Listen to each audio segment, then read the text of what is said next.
उस दिन अचानक डंजन्स की तरफ ले जाने वाले गेट्स दिखने लगे और उनके अंदर से मॉन्स्टर्स बाहर की तरफ आने लगे। उन्हें रोकने वाले सिर्फ वही लोग थे जिनके पास जादुई शक्तियां जागृत हो चुकी थीं। घटना स्थल पर elite Hunter guild golden seekers मौजूद था। इनगॉल फॉन डीट्स, क्लाउडिया बोर्जियो, नथानियल केवल और इवाको हिदेकी जैसे टॉप रैंक हंटर्स मॉन्स्टर्स की लहर से लड़ रहे थे, लेकिन उनकी ताकत के बावजूद तबाही बहुत बड़ी थी।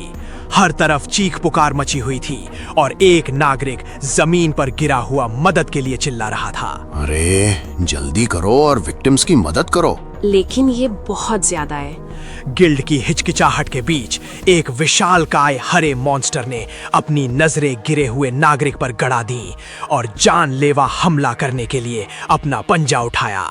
तभी एक जोरदार किक मॉन्स्टर पर लगती है और इसके साथ एक जोरदार धमाके साथ मॉन्स्टर का खेल खत्म हो जाता है। अराजकता के बीच एक शांत ऑरा वाला व्यक्ति प्रकट होता है।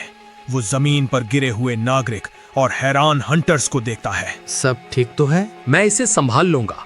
उसकी पहचान बताई गई है गोल्डन सीकर्स का मिसाटो क्योइचिरो। उसके चेहरे पर एक आत्मविश्वास भरी मुस्कान है। मिसाटो अकेले ही मॉन्स्टर्स की विशाल सेना का सामना करता है।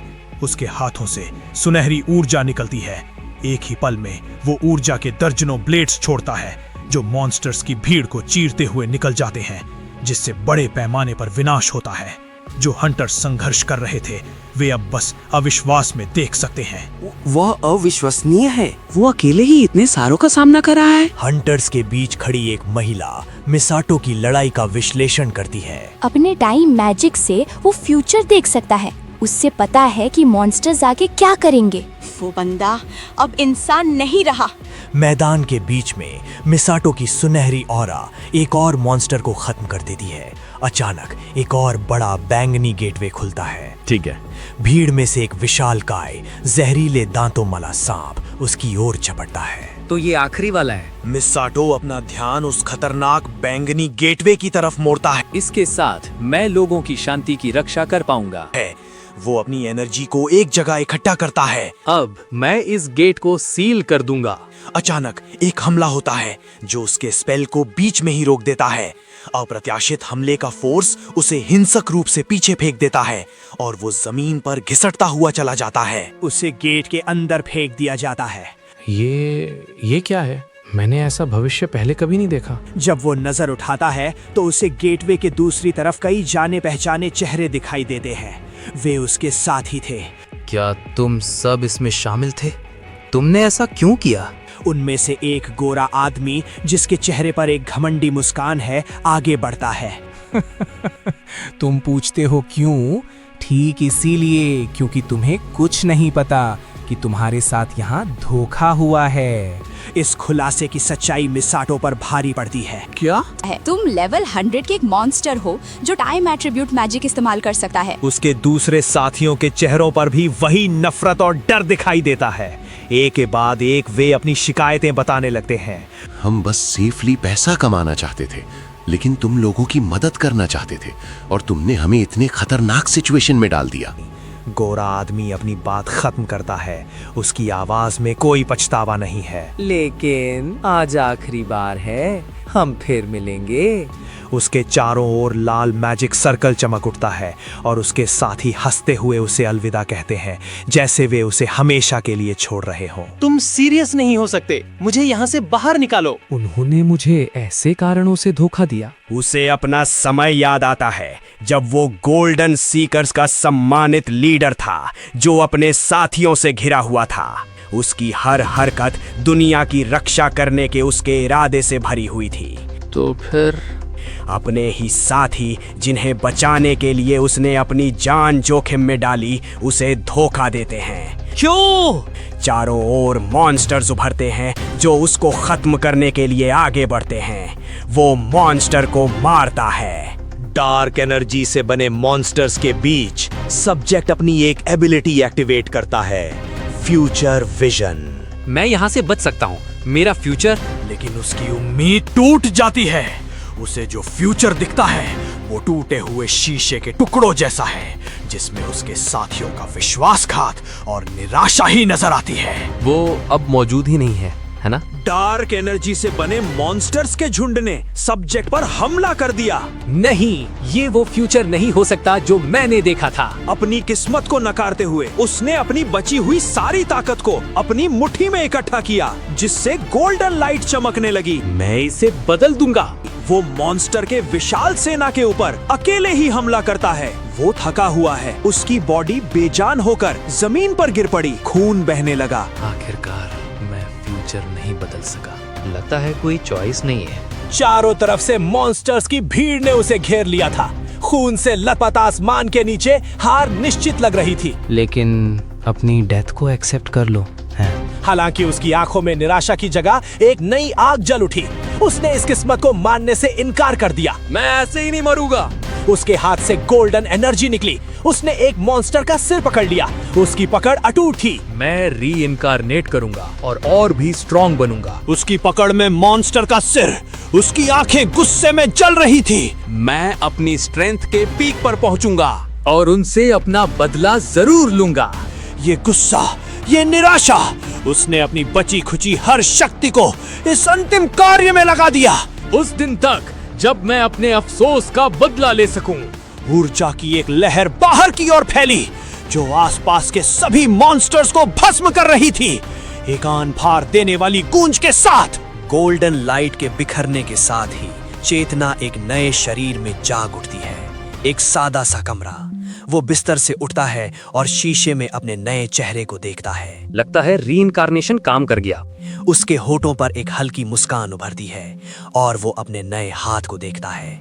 बदला लेने की उसकी इच्छा अब भी उतनी ही प्रबल है। सब्जेक्ट एक ऐसे कमरे में होश में आता है जो एक हॉस्पिटल जैसा लगता है। उन लोगों के चेहरे जिन्होंने उसे धोखा दिया था उसके दिमाग में कौंधते हैं। उनकी हंसी गूंजती है। अगर 100 साल हो गए तो मैं उनसे अपना बदला नहीं ले पाऊंगा। वो पास की एक टेबल पर एक कार्ड देखता है। ये इस शरीर के मालिक का स्टूडेंट आईडी है। वो कार्ड उठाता है। नाम आसाई क्योसुके। एनरोलमेंट की तारीख बताती है कि सिर्फ 20 साल ही बीते हैं। बदला अभी भी मुमकिन है। ये है वॉइड एट्रीब्यूट। उसका शुरुआती सदमा एक कुटिल मुस्कान में बदल जाता है। ये शरीर, ये एट्रीब्यूट, ये उम्मीद से कहीं ज्यादा बेहतर है। मेरी पिछली जिंदगी में मेरे साथी मेरे टाइम एट्रीब्यूट की वजह से मुझसे डरते थे। मैं सबसे स्ट्रांग था। लेकिन जैसे जैसे वो बेहतर होता गया उसे एक सीमा का एहसास हुआ। उसे पता चला कि वो और मजबूत नहीं हो सकता। उस मामले में मेरी क्लेयरवॉयंस भी वॉइड एट्रीब्यूट की पावर की असली गहराई नहीं देख पाई थी। वर्तमान में वापस आकर वो अपने हाथ को देखता है, इस शरीर के पूर्व मालिक के बारे में सोचते हुए। मुझे इस लड़के के लिए बुरा लग रहा है। इसमें कोई शक नहीं कि वॉइड एट्रीब्यूट सबसे मजबूत है। लेकिन ये एक ऐसा एट्रीब्यूट है जो मेरी पिछली जिंदगी में किसी के पास नहीं था। विश्लेषण। वॉइड एट्रीब्यूट एक अत्यंत दुर्लभ विशेषता है जिसके कारण इसके ट्रेनिंग मेथड्स अज्ञात हैं। इसी वजह से इस शरीर का पिछला मालिक असाई क्योसुके लेवल 1 पर अटका हुआ था। शायद नो एट्रीब्यूट्स होने की वजह से उसका भी मजाक उड़ाया गया था। शायद 1 या 2 बार नहीं। वो असाई क्योसुके की स्टूडेंट आईडी को कसकर पकड़ता है। चिंता मत करो लड़के, मैं तुम्हारा नाम दुनिया भर में सबसे स्ट्रॉन्गेस्ट एडवेंचरर के तौर पर मशहूर कर दूंगा। एक एहसास उसके मन में कौंधता है। उसकी क्लेयरवॉयंस एबिलिटी उसे एक रास्ता दिखाती है।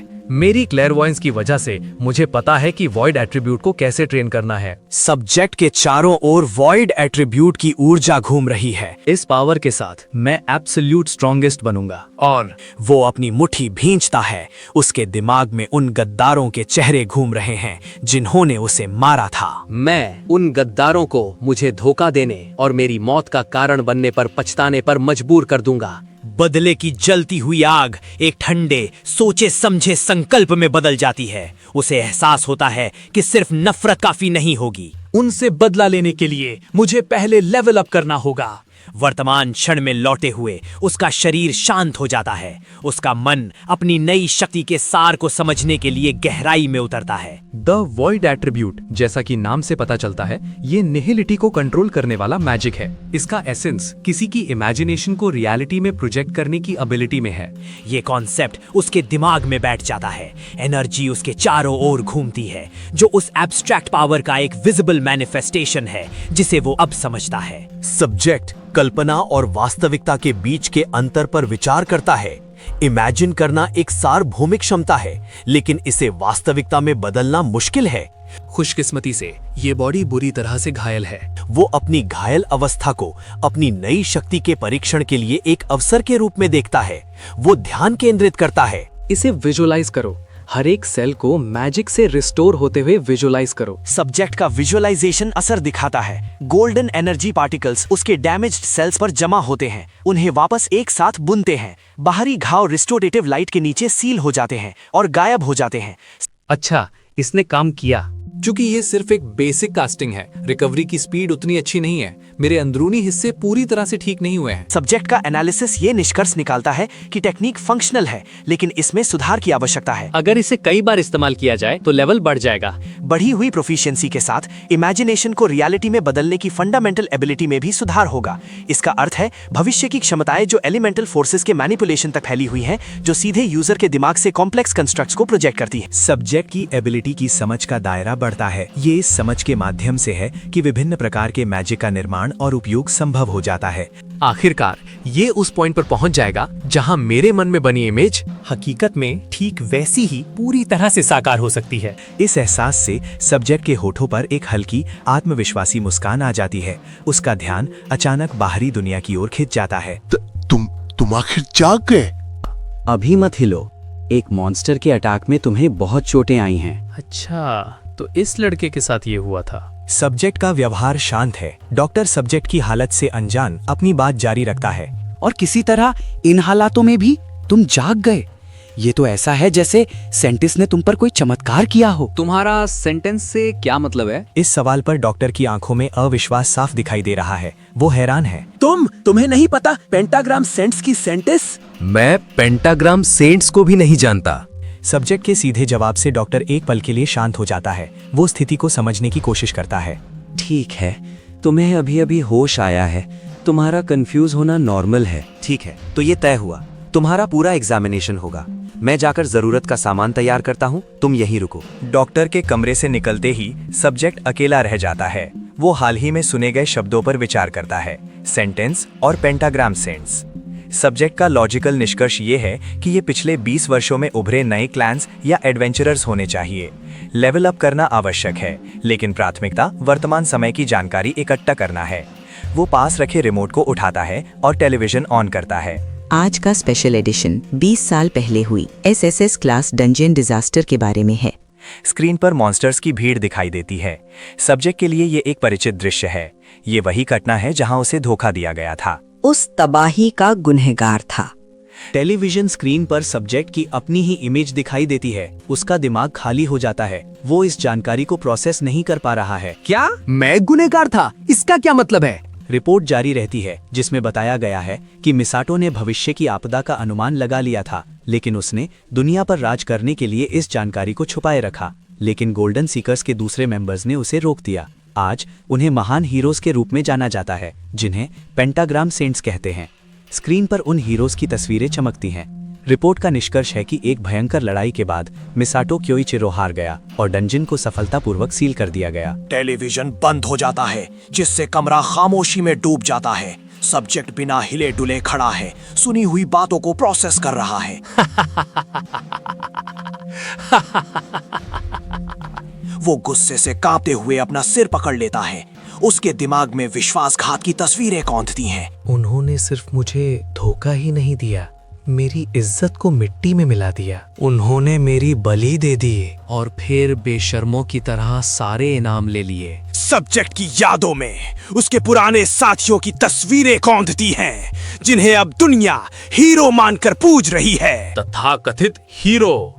उसका हाथ रिमोट पर कस जाता है। नसें गुस्से से तन जाती हैं। नफरत उसके पूरे वजूद में फैल जाती है।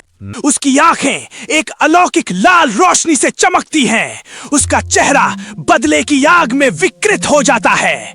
नफरत का विस्फोट उसे बेदम कर देता है। वो खुद को शांत करने की कोशिश करते हुए एक गहरी कांपती हुई सांस लेता है। लेकिन मुझे सावधान रहना होगा, मैं उनके रेडार में नहीं आ सकता। सब्जेक्ट की सांसें अब स्थिर हो चुकी हैं। वो अपने पास रखी टेबल की तरफ मुड़ता है जहां एक स्मार्टफोन पड़ा है। वो फोन उठाता है। उसकी उंगलियां तेजी से स्क्रीन पर चलती हैं। उस लड़के के बारे में जानकारी ढूंढती हैं जिसके शरीर में वो अब है।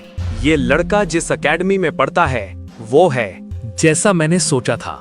स्क्रीन की नीली रोशनी उसके चेहरे पर पड़ती है जिस पर लिखा है head master of the Tokigo adventurer training academy, pentagram saint Iwako Hideki. मैं उठता हूँ और तुरंत पता चल जाता है कि उनमें से एक कहाँ है। क्या किस्मत है।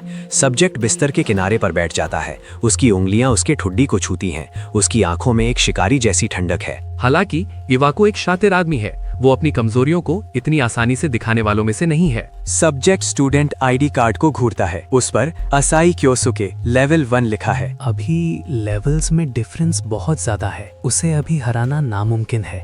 हताशा में वो बिस्तर पर पीछे की ओर गिर जाता है। लेवल 1 पर वो कुछ नहीं कर सकता। अभी के लिए मैं लेवल अप करके उसे ढूंढूंगा, बस तुम इंतजार करो। उसकी आंखें गुस्से से चमक उठती हैं और वो अपनी मुट्ठी भींच लेता है। तुम पहले टारगेट हो इवाको। कुछ हफ्तों बाद सब्जेक्ट अपने ठीक हो चुके शरीर को स्ट्रेच करता है। उसके मूवमेंट्स अब फ्लूइड हैं। ठीक है, अब मैं बिना किसी दिक्कत के मूव कर सकता हूँ। डॉक्टर अपनी क्लिपबोर्ड को कसकर पकड़ता है। उसकी आंखें अविश्वास से चौड़ी हैं। वो सब्जेक्ट के उल्लेखनीय सुधार को समझ नहीं पा रहा है। क्या ये सच में सेंट का आशीर्वाद हो सकता है? ऐसा नहीं है डॉक्टर, सब कुछ मेरी अपनी पावर की वजह से है। सब्जेक्ट डॉक्टर को सिर हिलाकर अलविदा कहता है और कमरे से बाहर निकल जाता है। अपना ख्याल रखना। बाहर ऊंची इमारतों के बीच खड़ा होकर सब्जेक्ट आसमान की ओर देखता है। एक नया अध्याय शुरू होने वाला है। अब फिर मेरी बेसिक तैयारी पूरी हो गई है। वो अपनी जेब से एक स्टूडेंट आईडी कार्ड निकालता है। कार्ड पर उसका नया स्टेटस दिखाई देता है, लेवल 27। चलो वार्म अप करने और एक डंजन की तरफ चलते हैं। चलें क्या? विश्लेषण। डॉक्टर के रिकॉर्ड के अनुसार क्योसुके के परिवार की मृत्यु एक दुर्घटना में हुई जो क्योसुके यहाँ था उसके लिए मुझे थोड़ा बुरा लग रहा है। थी। सब्जेक्ट शहर की सड़कों पर आत्मविश्वास से चलता है। उसके भाव में कोई हिचकिचाहट नहीं है। लेकिन ये मेरे लिए एक अच्छी बात है, क्योंकि इसका मतलब है कि मैं जो चाहूँ वो कर सकता हूँ। वह एक स्कूल के सामने रुका है जहां हवा में एक अस्थिर बैंगनी रंग का पोर्टल घूम रहा है। ये डंजियन का प्रवेश द्वार है। तो ये है वो जगह। अपना फोन चेक करने के बाद सब्जेक्ट अपना हुड ऊपर खींचता है और एक मास्क लगाता है। लेवल अप करने और मजबूत बनने के लिए मैं यहाँ चीजें आजमाना चाहता हूँ। डंजियन के प्रवेश द्वार पर एक गार्ड सब्जेक्ट को रोकता है, उसका रास्ता ब्लॉक कर देता है। हे तुम! गार्ड क्योसुके का हाथ पकड़ लेता है और उसकी आईडी पर एक नजर डालता है। लेवल देखकर उसकी आंखें हैरानी से चौड़ी हो जाती हैं। तुम्हारा लेवल सिर्फ 27 है। यहाँ अंदर जाने के लिए कम से कम लेवल 30 होना चाहिए और तुम अकेले जा रहे हो? ये तो सुसाइड है। गार्ड की चेतावनी के बावजूद क्योसुके शांत और बेफिक्र दिखाई देता है। मुझे यकीन है कि ये नॉर्मल केसेस में सच होता होगा। मैं टोक्यो एडवेंचरर ट्रेनिंग एकेडमी का स्टूडेंट हूँ। सब्जेक्ट कियोसुके अपना स्टूडेंट आईडी कार्ड प्रस्तुत करता है। जब तक मैं कंसेंट फॉर्म पे साइन करता हूँ तब तक सब ठीक होना चाहिए, है ना? गार्ड हिचकिचाता है। उसकी बात सही है, लेकिन वो अभी भी चिंतित है। तभी पास खड़े 3 एडवेंचरर्स का एक ग्रुप उनकी बातचीत में दखल देता है। अरे तू बस एक नौसिखिया है, अपनी जगह पता होनी चाहिए तुझे। कियोसुके उन लोगों को पूरी तरह से नजरअंदाज करता है। उसका ध्यान केवल डंजियन में प्रवेश करने पर केंद्रित है। मुझे बस यहाँ साइन करना है ना? वो गार्ड के हाथ में मौजूद डिजिटल पैड की ओर इशारा करता है, किसी भी तरह की देरी को खत्म करने के लिए तैयार है। बिना किसी हिचकिचाहट के क्योसुके डिजिटल पैड पर सहमति फॉर्म पर साइन करता है। अब कोई और इशू नहीं होना चाहिए, है ना? वो गार्ड की ओर मुड़ता है, उसकी चिंता को स्वीकार करते हुए, फिर बिना रुके चमकते हुए डंजियन गेट की ओर बढ़ता है। वैसे आपकी चिंता के लिए मैं आभारी हूँ, शुक्रिया। गार्ड घबराकर पास खड़े एडवेंचरर्स की ओर मुड़ता है। अरे तुम लोग प्लीज उस लड़के के पीछे जाओ, उसे ऐसे जाने देना सुसाइड है। उसके साथी ने उसे कंधे पर हाथ रखकर रोक दिया। उसके चेहरे पर एक कुटिल मुस्कान थी। क्या ये असल में अच्छी बात नहीं है? अगर कोई देख नहीं रहा तो? बाकी 2 एडवेंचरर्स अचानक चुप हो जाते हैं। उसके शब्दों का मतलब समझते हुए उनकी आंखों में एक नई चमक आ जाती है। अगर कुछ हो भी जाए तो कोई प्रॉब्लम नहीं होनी चाहिए। मैं गलत हूँ क्या? उसकी बात सुनकर एक और एडवेंचरर क्योसुके का मजाक उड़ाते हुए चिल्लाता है, उस जैसा बच्चा बस दिखावा कर रहा है, उसे अभी 100 साल और लगेंगे। तीनों एडवेंचरर्स डंजन गेट की तरफ दौड़ते हैं। उनकी असलियत से अनजान गार्ड उन्हें उम्मीद से देखता है। परेशानी के लिए माफ करना, मुझे तुम लोगों पर भरोसा है। डंजन के अंदर का माहौल ठंडा और खतरनाक है। चट्टानी दीवारों पर केवल कुछ चमकते हुए क्रिस्टल से हल्की रोशनी आ रही है। तीनों एडवेंचरर्स अंधेरे में आगे बढ़ते हैं। ठीक है, फिर चलो वही करते हैं जो हम हमेशा करते हैं, उस बच्चे को मारना और इल्जाम मॉन्स्टर्स पर डाल देना। ये सब इन बेवकूफों की मेहरबानी है कि हमारी जेबें भरती है। अपनी योजना से खुश होकर तीनों एडवेंचरर्स अंधेरी गुफा में तेजी से आगे बढ़ते हैं। 10 मिनट बीत जाते हैं। लगातार दौड़ने से तीनों की सांसें फूलने लगती हैं और उनकी शुरुआती एनर्जी खत्म हो जाती है। यहाँ तक तो रास्ता सीधा ही था है? हम अभी तक उस बच्चे को पकड़ नहीं पाए। अचानक ग्रुप में से एक रुक जाता है और हैरानी से आगे की ओर इशारा करता है। आखिरकार हम पहुंच ही गए। उनकी राहत के बीच वे एक अजीब नजारा देखते हैं। उनका टारगेट एक हुड वाला लड़का डेमन जैसे मॉन्स्टर्स के झुंड के बीच शांत खड़ा है। लड़का धीरे धीरे मुड़ता है। उसके हुड के नीचे से 2 आंखें चमकती हैं। बिना एक शब्द कहे वो अपने हाथों में एनर्जी जमा करना शुरू कर देता है। एक हाथ में गोल्डन फायर, दूसरे हाथ में ग्रीन एनर्जी हवा की तरह घूमती है जो एक तेज ब्लेड जैसी दिखती है। दोनों ताकतें एक साथ मिलकर एक विनाशकारी बवंडर बनाती हैं। एलिमेंटल एनर्जी का बवंडर एक जोरदार धमाके के साथ फट पड़ता है। गोल्डन फायर और ग्रीन हवा की लहरें गुफा में फैल जाती हैं और अपने रास्ते में आने वाले सभी डीमन मॉन्स्टर्स को निगल जाती हैं। एक पल के लिए सब कुछ शांत हो जाता है। जब धूल बैठती है तो मॉन्स्टर्स पूरी तरह से गायब हो चुके होते हैं। हो ही नहीं सकता, उसने अकेले ही एक डी रैंक मॉन्स्टर को पूरी तरह खत्म कर दिया। उससे भी जरूरी बात, राक्षसों के अवशेषों के बीच एडवेंचरर्स का ध्यान एक चमचमाते हुए नीले क्रिस्टल के ढेर पर जाता है। ये तो एक रेयर आइटम ब्लॉक है। लालच उनकी आंखों में उतर आता है जैसे ही वे उस अकेले बैठे लड़के को देखते हैं जो स्पष्ट रूप से अपने कीमती सामान से अनजान है। अगर हम उसे बेच दें तो हम अगले 6 महीने आराम से जी सकते हैं। लगता है उस बच्चे ने अभी तक नोटिस नहीं किया है। क्या बेवकूफ है, जैसे ही हम उसे मारेंगे रेयर आइटम हमारा हो जाएगा। अचानक ऑरेंज बालों वाला एडवेंचरर एक धुंधली लकीर में हरकत करता है। एक पल में गुफा की दीवार पर चढ़कर लड़के के ठीक ऊपर पहुंच जाता है। एडवेंचरर का हाथ अपने टारगेट की ओर बढ़ा हुआ है। उसे मार डालो। 2 एडवेंचरर्स एक साथ हमला करते हैं। हरे की एनर्जी की वेव लड़के की ओर बढ़ती है जो अपनी जगह पर शांत खड़ा है। धत तेरी की। अचानक लड़के की आंखों से पर्पल लाइट निकलती है। एक भारी ऑरा उसके चारों ओर फैल जाता है। तुम लोगों को सच में लगा कि तुम लोग बहुत चालाक बन रहे हो। वो सहजता से हमलावर एनर्जी को चकमा देता है। उसके मूवमेंट्स तेज और आसान हैं। कोई फर्क नहीं पड़ता कि कौन सा जमाना है, हमेशा ऐसे कमीने होते हैं जो दूसरों की चीजें छीनने की कोशिश करते हैं, है ना? दोनों एडवेंचरर्स अविश्वसनीयता से रिएक्ट करते हैं। वे इस चकमे को प्रोसेस नहीं कर पा रहे हैं। ये शायद सिर्फ लक था। परिणाम को स्वीकार करने से इनकार करते हुए बैंगनी बालों वाला एडवेंचरर अपने हाथों में आग को चैनलाइज करता है और एक और हमला करता है। मर जा साले! लड़का स्थिर रहता है। जैसे ही हमलावर पास आता है वो पेट पर एक तेज मुक्का मारता है। उसकी मुट्ठी हल्की नीली एनर्जी से चमक रही है। मुक्के की ताकत एडवेंचरर को पीछे की ओर उड़ा देती है। उसके मुंह से खून निकलता है और उसका शरीर गुफा के कठोर फर्श से जा टकराता है। पराजित एडवेंचरर जमीन पर धूल में लथपथ पड़ा है। चश्मा के पार से खून की एक लकीर बह रही है। लड़का शांत खड़ा है। उसका चेहरा परछाई में छिपा हुआ है। तुम जैसे कीड़ों को बाकी 2 एडवेंचरर्स डर से जमे हुए देख रहे हैं। जो अभी अभी हुआ है उस पर यकीन नहीं कर पा रहे हैं। मैं बिना किसी रहम के कुचल दूंगा। वो अपना पैर उठाता है जिसके चारों ओर एक खतरनाक बैंगनी ऑरा घूम रहा है जो अब शुरू होता है। एक शांत दिन में एकेडमी के गेट के पास हवा में दरार पड़ जाती है जिससे एक घूमता हुआ बैंगनी रंग का पोर्टल खुल जाता है। उस पोर्टल से एक अच्छी ड्रेस पहने हुए आदमी योईचीत सुदई एक अंधेरे डंगोन में कदम रखता है। मैं यहाँ ये सुनने के बाद आया हूँ कि एकेडमी का एक स्टूडेंट अकेले डंगोन में घुस गया है। उसकी नजर जमीन पर बिखरी हुई लाशों पर पड़ती है। ये वही एडवेंचरर्स हैं जिन्हें हाल ही में हराया गया था। लेकिन यहाँ नोविस हंटर एडवेंचरर्स मरे हुए क्यों पड़े हैं? आखिर यहाँ हुआ क्या है? उसके सवालों का कोई जवाब नहीं मिलता। सीन बदलता है, रात हो चुकी है। ऑब्जेक्ट अपने कमरे में है। ऑब्जर्वेशन, वो डी रैंक डंगोन में अपने कार्यों का एग्जामिन कर रहा है। उसने लेवल अप किया और अपनी वॉइड मैजिक क्षमताओं का एग्जामिन किया। मेरे पास जो नया स्पेल है वो है इन्फो ऑब्सक्यूरिटी।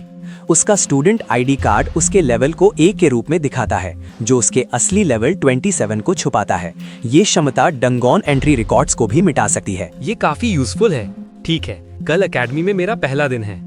जैसे ही वो सोने के लिए लेटता है, उसके फोन से एक नोटिफिकेशन की आवाज आती है। स्क्रीन पर एक दिन पहले के अनरीड मैसेजेस हैं। उनमें पैसों की मांग और उसे नो एट्रीब्यूट कहकर ताना मारा गया है। तो बात ऐसी है।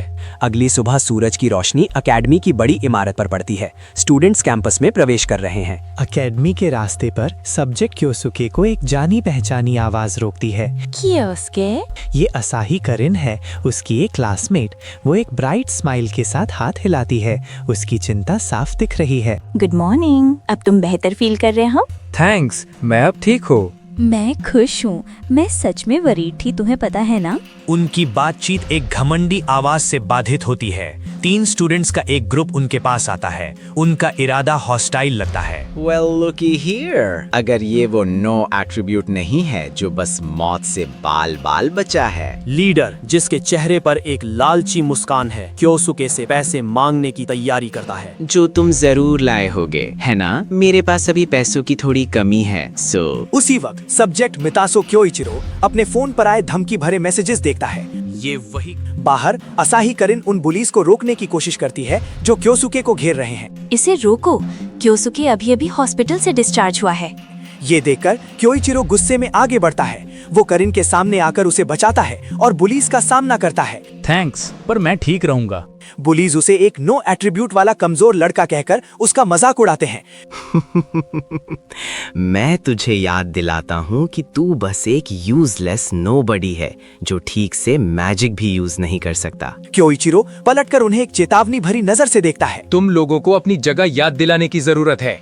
मितासो क्योइचिरो एडवेंचरर कार्ड को देखते हुए गहरी और शांत आवाज में बोलता है। तुम कमीनों के जैसे नहीं। यकीन रख लड़के, मैं तुम्हारा नाम पूरी दुनिया में सबसे स्ट्रॉन्गेस्ट एडवेंचरर के तौर पर मशहूर कर दूंगा। मैं अपनी जबान का पक्का हूँ। क्या बकवास कर रहा है तू? क्योइचिरो की बातों से बुली लीडर आग बबूला हो जाता है। वो अपने हाथ में फायर मैजिक का एक गोला बनाता है जो उसके चारों ओर एक भयंकर तूफान में बदल जाता है।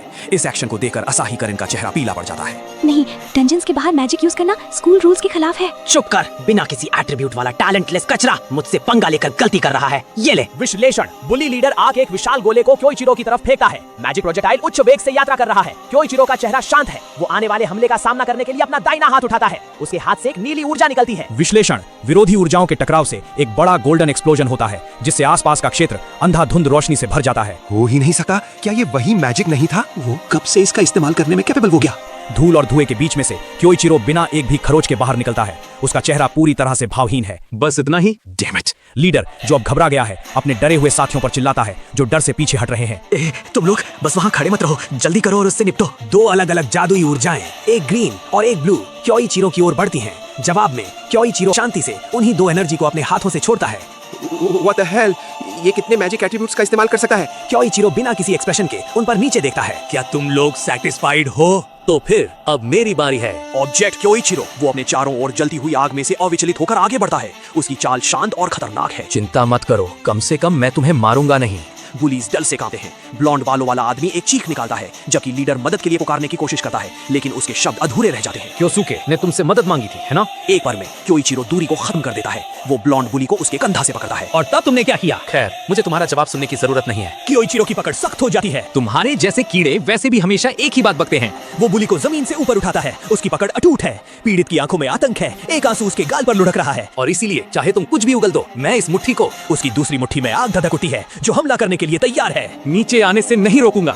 लाल रंग की फायर जैसी एनर्जी की एक भयानक बौछार होती है जो एक जबरदस्त धमाके में बदल जाती है। इसका निशाना बुली सीधे हमले की चपेट में आ जाता है। धमाके की जबरदस्त ताकत उसे हवा में उछाल देती है। उसका शरीर बेजान होकर दूर सड़क पर जा गिरता है। वो डामर पर बेहोश पड़ा है, शरीर से धुआं निकल रहा है। पास में खड़ी कैरिन ये सब देखती है। अब तुम्हें कोई नीची नजर से नहीं देखेगा। आज से चलो सबसे स्ट्रॉन्ग एडवेंचरर्स बनने के रास्ते पर चलें एक साथ। स्कूल के बाहर 3 बुली किसी के सामने झुककर माफी मांग रहे हैं। हम सॉरी हैं, ठीक है? नीले बालों वाला लड़का का चेहरा हैरान और थोड़ा डरा हुआ है। शिट, डिस्चार्ज होने के बाद ये तो पूरी तरह बदल गया। थोड़ी दूर पर मितासो, क्योइचिरो और आसाही करेन ये सब देख रहे हैं। आखिर में वो उतना भी कुछ खास नहीं था। सीन बदलता है। क्योइचिरो और उसके दोस्त स्कूल के कॉरिडोर से गुजर रहे हैं। दूसरे स्टूडेंट्स उन्हें घूर रहे हैं, उनके बारे में फुसफुसा रहे हैं। क्या मैं कुछ ज्यादा ही सबसे अलग दिख रहा था? क्योइचिरो के कॉरिडोर से गुजरते समय एक अजनबी ने उसका कंधा पकड़कर उसे रोक लिया। 1 मिनट, तुम असाई क्योसुके हो राइट? क्या तुम्हारे पास थोड़ा टाइम है? ये कौन है? लगता है कोई अपर क्लासमैन है। क्या मुसीबत है? क्या मुझे इसे बस इग्नोर कर देना चाहिए? एक और अनचाहे ध्यान से चिढ़कर क्योइचिरो विनम्रता से उसे टालने की कोशिश करता है। आई एम सॉरी, क्लास शुरू होने वाली है। सोचा जाए तो मैंने तुम्हें अपना नाम नहीं बताया। अजनबी बड़े कॉन्फिडेंस के साथ खड़ा हो जाता है। मैं योइची त्सुदाई हूँ, बाइटिंग द कैट का लीडर। इसका क्या मतलब है बाइटिंग द कैट? वो क्लैन जो प्रिंसिपल इवाको ने बनाया था। योइची त्सुदाई करीब आता है। उसकी आंखों में एक अजीब सी चमक है और उसकी मुस्कान हॉलवे में तनाव बढ़ा देती है। वो अपना सवाल दोहराता है। मैं तुमसे फिर पूछूंगा, असाई, तुम मुझे अपना थोड़ा टाइम दे सकते हो, है ना? क्योइचिरो चुपचाप उसकी तरफ देखता है, सिचुएशन को समझते हुए। उसे एहसास होता है कि इससे बचना मुश्किल है। अगर ऐसी बात है तो लगता है कुछ किया नहीं जा सकता। मैं सीधे पॉइंट पर आता हूँ। क्या तुम ही हो जिसने कल रात डी रैंक डंजन में मिले एडवेंचरर्स को हराया था? तुम किस बारे में बात कर रहे हो? ये इन्फॉर्मेशन तो छिपी रहनी चाहिए थी। इसे कैसे पता चला? मुझे बताया गया था कि एक स्टूडेंट डंजन में घुसा था, तो मैं इन्वेस्टिगेट करने गया। दृश्य बदलता है। एक अंधेरे डंजन में कई लोग बेहोश पड़े हैं जो नौसिखियों का शिकार करने के लिए बदनाम क्रिमिनल्स हैं। और उसके ऊपर तुम आज सुबह मल्टी एट्रीब्यूट मैजिक का इस्तेमाल कर रहे थे, है ना? क्योइचिरो चेहरे पर एक शांत और चालाक मुस्कान आ जाती है। एनालिसिस, योइची को उसके मैजिक की स्पेसिफिक डिटेल्स नहीं पता। अब सच उगल दो, क्या तुमने ही उन्हें हराया था?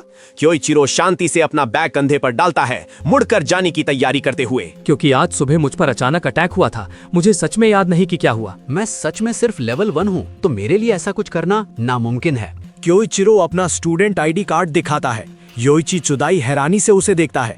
कार्ड पर लिखा है Asai Kyosuke, attribute void level 1। इसका स्टूडेंट आईडी तो सच में लेवल 1 दिखा रहा है और वॉइड एट्रीब्यूट। इस मामूली लड़के ने मेरा वक्त बर्बाद करने की हिम्मत की। सुदाई गुस्से में चिक की आवाज निकालता है क्योंकि उसे कोई सबूत नहीं मिला। तुम्हें यहाँ बुलाने के लिए माफ करना। आइंदा से कुछ भी संदिग्ध मत करना, समझे? फालतू काम करना सिरदर्द है। सुदाई मुड़कर चला जाता है। क्योइचिरो उसे जाते हुए देखता है। क्योइचिरो के चेहरे पर एक कुटिल मुस्कान उभर आती है। लगता है मैं इसे यूज कर सकता हूँ। उसके दिमाग में एक योजना बनती है। वो सोचता है कि त्सुदाई बिना किसी को शक हुए इवाको तक पहुंच सकता है। क्या कोई तरीका है जिससे मैं उसे अपना मोहरा बना सकूं? अचानक एक विचार उसके दिमाग में कौंधता है। क्या ये उस मैजिक को टेस्ट करने का परफेक्ट टाइम नहीं है? सीन एक भव्य ऑफिस में शिफ्ट हो जाता है जहां योइची त्सुदाई खड़ा होकर अपनी रिपोर्ट पूरी कर रहा है। कल रात डी रैंक डंगन में जो हुआ उस पर मेरी रिपोर्ट यहीं खत्म होती है। एक उम्रदाज और प्रभावशाली व्यक्ति इवाको हिदेकी अपनी कुर्सी पर बैठकर उसकी बात सुनता है। उसका चेहरा कठोर है। तुमसे ऐसी गड़बड़ की उम्मीद नहीं थी। मैंने तुमसे कहा था कि जिसे भी यूज करो उसके बारे में केयरफुल रहो। टोकीगो एडवेंचरर ट्रेनिंग एकेडमी के हेडमास्टर इवाको हिदेकी के सामने योइची त्सुदाई सिर झुकाए खड़ा है। मैं सिंसियरली माफी मांगता हूँ। मैं सिचुएशन को तुरंत शांत करने की कोशिश करूंगा। नेचुरली, अगर ये पता चला कि तुम नौसिखियों का शिकार करने में इन्वॉल्व थे तो क्रिटिसिज्म मेरा भी होगा। एनालिसिस, इवाको अचानक सुदाई का चेहरा पकड़ लेता है। उसकी पकड़ मजबूत है। इवाको की आंखों से एक बैंगनी चमक निकलती है। भूलना मत, अगर कुछ भी गलत हुआ तो तुम्हें भी एक पल में डिस्कार्ड किया जा सकता है। मैं समझ गया प्रिंसिपल इवाको। धत तेरे की, मुझे ही क्यों इस शिट से डील करना पड़ता है? योइची त्सुदाई गुस्से से दांत पीसता है। उसे उन लोगों से रिश्वत लेने का एक सीन याद आता है उसे पछतावा होता है। अगर मुझे पता होता कि चीजें ऐसी हो जाएंगी तो मैंने उन कमीनों से और ज्यादा हशमनी ऐठा होता। वैसे एक बात है जो मुझे अभी तक समझ नहीं आई। इवाको अपनी रिपोर्ट वाले टैबलेट को देखता है। तुम्हारी रिपोर्ट के मुताबिक वो स्टूडेंट कम से कम 3rd ईयर का है। स्क्रीन पर स्टूडेंट इन्फॉर्मेशन के नीचे your query was not found लिखा हुआ चमकता है। लेकिन एक भी 3rd ईयर का स्टूडेंट नहीं है जो कल रात किसी डंजियन में गया हो। तो प्रिंसिपल इवाको एक निष्कर्ष पर पहुंचते हैं जो योइची के बयान का खंडन करता है। नोविसेस का शिकार करते समय वे किसी मॉन्स्टर से हार गए होंगे और तुम इसे छुपाने के लिए झूठ बोल रहे हो। वो अपनी बात को तर्कसंगत बनाते हैं। ये सोचने के बजाय कि मेरे ही एक स्टूडेंट ने अकेले नोविस हंटर्स को हराया, ये एक ज्यादा रियलिस्टिक कंक्लूजन है। क्या ऐसा है? हाँ, जब तक कि कुछ बहुत ही अनयूजुअल ना हुआ हो। अनयूजुअल शब्द योइची के दिमाग में एक झटके के साथ गूंजता है। उसे एक स्टूडेंट आईडी कार्ड की इमेज याद आती है। Asai Kyosuke, attribute void level 1। Principal Iwako, क्या ये पॉसिबल है कि इसमें कोई यूनिक एट्रीब्यूट शामिल हो? एक यूनिक एट्रीब्यूट तुम कह रहे हो? हाँ, ये निश्चित रूप से एक पॉसिबिलिटी है। उसकी रहस्यमयी मुस्कान जो एक अज्ञात वेरिएबल का संकेत देती है। योइची आगे बढ़ता है। उसके चेहरे पर एक आत्मविश्वासी मुस्कान है। प्रिंसिपल इवाको, प्लीज ये मैटर मुझ पर छोड़ दीजिए। मैं जल्दी ही। एक तीव्र क्लोजअप उसके चेहरे के भावों में एक खतरनाक बदलाव दिखाता है। इस इश्यू को रिजॉल्व कर दूंगा। सिम्युलेटेड डंजन के अंदर स्टूडेंट्स का एक ग्रुप एक मॉन्स्टर पर मैजिक स्पेल्स की बौछार करता है। आग, पानी और नेचर का मिला जुला हमला सीधे टारगेट पर लगता है, लेकिन मॉन्स्टर तुरंत अपने पैरों पर खड़ा हो जाता है। इस तरफ आ गया। गुस्से में लाल आंखों के साथ मॉन्स्टर उनकी तरफ दौड़ता है। पैनिक फैल जाता है और स्टूडेंट्स तितर बितर होने लगते हैं। तभी उनका लीडर योइची त्सुदाई आगे आता है। उसका हाथ की गोल्डन अटैक से मॉन्स्टर का खेल खत्म हो जाता है। स्टूडेंट्स, फॉर्मेशन मत तोड़ो। योइची के हस्तक्षेप के बाद स्टूडेंट्स का मनोबल बढ़ गया है। उनके चेहरों पर डर की जगह प्रशंसा है। योइची कमाल का है। आखिर उसे प्रिंसिपल इवाको ने जो चुना है। योइची मारे गए मॉन्स्टर्स के ढेर के ऊपर खड़ा है। ठीक है, मैंने इस एरिया के सभी मॉन्स्टर्स को खत्म कर दिया है। बहुत बढ़िया काम योइची। स्टूडेंट्स ने एक साथ सल्यूट किया, जो उसके नेतृत्व की स्वीकृति का संकेत है। बाकी का काम मैं तुम लोगों पर छोड़ता हूँ। ग्रुप के जाने के बाद योइची की प्राथमिकता बदल जाती है। अब वो करने का वक्त आ गया है जिसके लिए मैं यहाँ आया हूँ। योइची अपनी यूनिफॉर्म के अंदर हाथ डालकर चेन से बंधा एक गोल्डन लॉकेट निकालता है। योइची अपने लॉकेट में मैजिकल एनर्जी डालता है। लॉकेट नीली रोशनी से चमकता है और उससे बंधी चेन्स एक्टिवेट हो जाती है। असाई क्योसुके की लोकेशन मुझे बताओ। उसकी कलाई से बंधी एक चमकती हुई चेन एक खास दिशा की ओर इशारा करती है, जो टारगेट की लोकेशन को कंफर्म करती है। जैसा मैंने सोचा था, वो दूसरे स्टूडेंट से बहुत दूर है। मुझे नहीं पता कि वो क्या सोच रहा है, लेकिन ये मेरे लिए बेहतर है। उसकी प्लानिंग का फेज शुरू हो गया है। उसके चेहरे पर एक शैतानी मुस्कान दिखाई देती है। अगर ऐसा होता है तो कोई भी नहीं सोचेगा कि उसकी मौत एक अनफॉर्चुनेट एक्सीडेंट से ज्यादा कुछ थी। योइची खिड़की से बाहर देखता है। उसका ध्यान अब पिछली घटनाओं पर है जिसने इस सिचुएशन को जन्म दिया। पहले नोविस हंटर इंसिडेंट हुआ और जब से वो हॉस्पिटल से डिस्चार्ज हुआ है तब से सिर्फ मुसीबत ही हो रही है। योइची एक ऊंचे चबूतरे पर बैठा है और नीचे खड़े स्टूडेंट्स के ग्रुप को देख रहा है। वो मन में उनकी बातचीत को लेकर अपनी उत्सुकता को प्रोसेस कर रहा है। क्या ये सच है? पिंक बालों वाला स्टूडेंट चिल्लाकर अपनी बात साबित करने की कोशिश करता है। ये सच है, प्लीज मेरा यकीन कीजिए। उस नो एट्रीब्यूट ने हम पर उसी मैजिक से अटैक किया जो हमने यूज किया था। एक ब्लॉन्ड बालों वाला स्टूडेंट भी डरते हुए घटना के बारे में बताता है। और सिर्फ इतना ही नहीं, उस बास्टर्ड ने एक ऐसी बड़ी फ्लेम बनाई जैसी मैंने पहले कभी नहीं देखी थी। मैं इस पर किसी भी तरह से यकीन नहीं कर सकता। योइची अपनी जगह से उठता है, ये संकेत देते हुए कि पूछताछ खत्म हो गई है। ठीक है, फिर मुझे जो पूछना था मैंने पूछ लिया। पिंक बालों वाला स्टूडेंट उम्मीद से कुछ कहने की कोशिश करता है, लेकिन इन्हें फिर से एजुकेट करो। इन जैसे कमजोर लोगों का मेरे लिए कोई यूज नहीं है जो इनकॉम्पिटेंट से हार जाते हैं। ये सुनकर पिंक बालों वाला स्टूडेंट जिसे दूसरे स्टूडेंट्स ने पकड़ रखा है, चिल्लाता है। नहीं, हो ही नहीं सकता। तुमने ये प्रॉमिस नहीं किया था। योइची उसे नजरअंदाज करता है। उसकी नजर दूसरे पकड़े गए स्टूडेंट पर पड़ती है, जिसके चेहरे पर पट्टियां हैं और उसकी आंखें पूरी तरह से खाली हैं। योइची मुड़कर एक खाली कॉरिडोर में चला जाता है, उस स्टूडेंट के अजीब डर के बारे में सोचते हुए। पक्का करने के लिए मैंने उसे बाइटिंग द कैट की स्पेशल क्लास में भेजा था, लेकिन उसने सिर्फ पावरफुल इल्यूजन दिखाए। वो कॉरिडोर के आखिरी दरवाजे की तरफ बढ़ता है। उसने जरूर कोई मैजिक आइटम या कुछ और इस्तेमाल किया होगा। बैकग्राउंड में पड़े नोविस हंटर्स की लाशों को देखकर वो तिरस्कार से मुस्कुराता है। मुझे यकीन है कि उसने नोविस हंटर्स को किसी घटिया तरीके से निपटाया है। आगे बढ़ते हुए उसे एक और मॉन्स्टर की लाश मिलती है। क्या ये आसाई क्योसुके ने किया है? वो जली हुई लाश को जांचता है, ये कंफर्म करते हुए कि इसे आग के एक ही पावरफुल हमले से मारा गया है। लगता है उन लोगों की बात पूरी तरह बकवास नहीं थी, लेकिन ये पावर कोई बड़ी बात नहीं है। ये तो ईवा को भी, जो पेंटाग्राम का ड्रॉप आउट है, कर सकता है।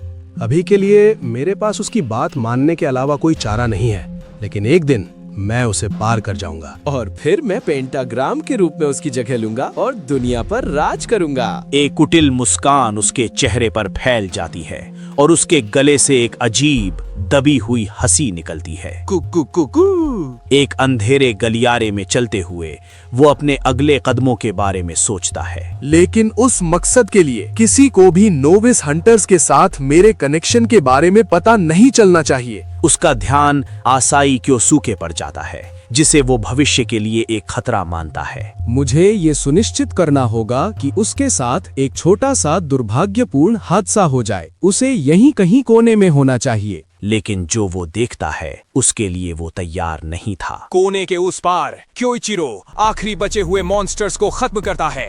वो सीधे योइची की छिपने की जगह पर देखता है। तुम बहुत लेट हो, मैं इंतजार करते करते थक गया हूँ। योइची का चेहरा सदमे से पीला पड़ जाता है। उसकी मौजूदगी पूरी तरह से छिपी होनी चाहिए थी। तो वो मेरी मौजूदगी को कैसे नोटिस कर पाया? यही सोच रहे हो ना योइची? उसे एहसास होता है कि इस लड़के ने सिर्फ उसकी मौजूदगी को ही नहीं, बल्कि उसके विचारों को भी पढ़ लिया है। आखिर तुम हो क्या चीज? मैंने सुना इबाको ने तुम्हें चुना है, पर तुम उतने भी खास नहीं हो जितना मैंने सोचा था। खैर, जिस तरह से तुमने 9 सिक्कियों का शिकार किया और उनसे पैसे वसूले, वो बिल्कुल कायर इवाको जैसा है।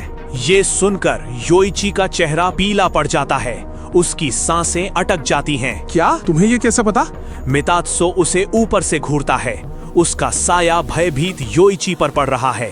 योइची, ऐसा लगता है कि तुम्हें दूसरों को सताने में बहुत मजा आता है, लेकिन तुमने कभी ये नहीं समझा कि शिकार बनना कैसा लगता है ना? मैं तुम्हें अब वो एहसास सिखाऊंगा और उस मैजिक से मैं तुम्हें अपने लिए नचाऊंगा।